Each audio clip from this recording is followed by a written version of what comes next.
бизге берилген тема бул суунун физикалык касиеттери.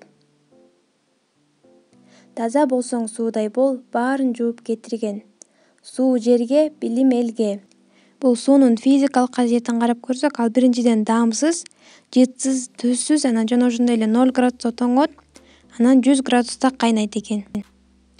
Суунун колдонулушун алып көрсөк, ал биздин турмушубузда абдан кеңири колдонулат.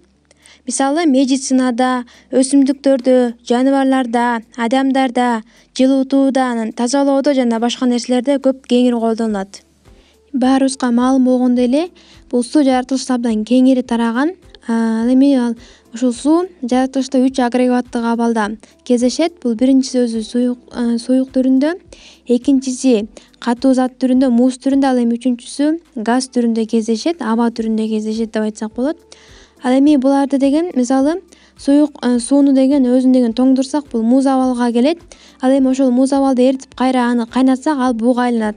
Демек, бул ушул суу жаратылышта 3 абалда кездешерин далилдеп турат.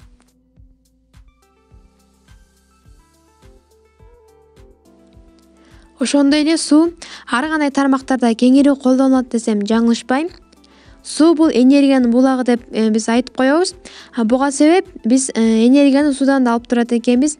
Ал эми ушул суудан энергияны алыш үчүн атайын гэстер курулат жана ошол гэстердин жардамы менен биз суудан энергия алып турабыз.